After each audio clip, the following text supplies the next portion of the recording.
Kasee de do so no ya Adom Trotro na Assin North By-Election ya Prince Usese do anya de hie ni won di nkomo Prince entie de omoken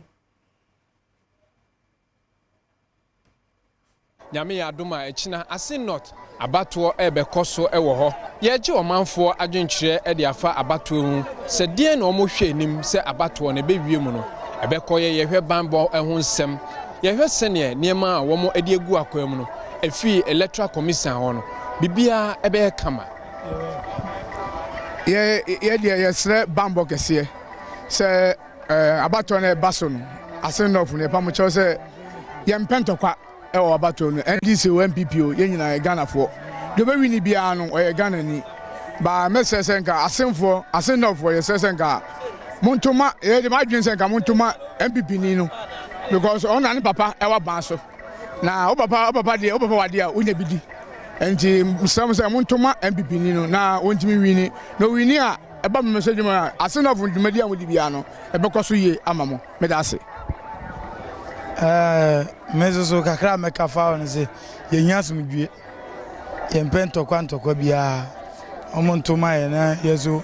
ye hunu se de omane mu ya din ni nyina omoma yezo ye ni ye hiaska mla oman ye mpe tutra sem bia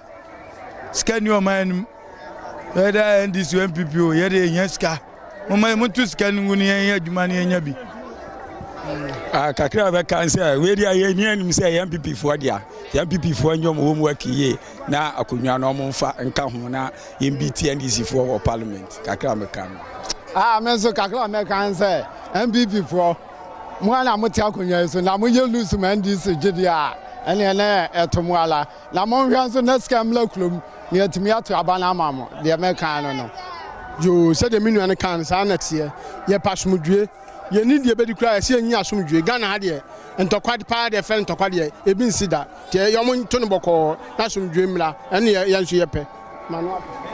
me so de no me de fam dabi ebe yie ba mo se mo mpe dabi ebe yie de pa ben dada enti de wa konwa no so no na odie enti ru ko vote abana Assin North ni a tuma MPP ni ona waso dada ona won mele obi abobere obobere na mana konanim ya mo nkoya chi enti MPP na oya nim a ya mo nkoya nim ukotuma NDC ni a ya gba koya chi enti mesra mo montuma NDC ni no ye nim kunim na ja ya ntwom abo so abato ba ko ekoso se NDC ni na okọ nanim a o kire se omontuma MPP ni omo na omo woso na obi woso na se omo humpuntu a se ne eto aba yenhwe niema edi mpuntu beba na yenhwe se obiti aban so me die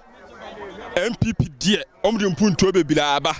enti me nhwe die woti aba NDC onye hwe ma ye Ghana omutimi nya bibia ma ye ne ye akoto aba mom metia bi so omkose ne omonka ne ma miensan ba awia so omde ayema okrasi ne nya hofa so obi okroma nya hofa so obi oni bi nya hofa so omutimi kaba akopɛ me fa de mi wo bia nche sa nipa ne Assin North abato echina de wadwenkyere wo ho ne se abato ne de no kra ni nyame anim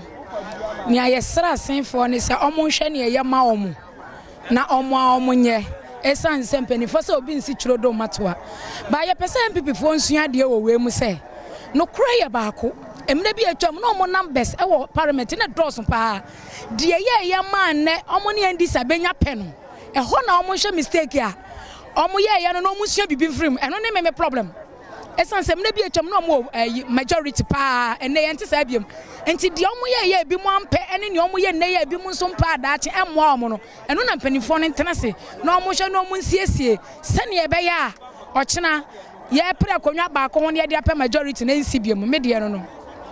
na omanfo adwenkyere edefa echina Assin North abato ebekoso no eye by-election no me na medi mate ewo Trotro mu se Trotro ye ma mate no any passengers no ye bebom ne aka se awe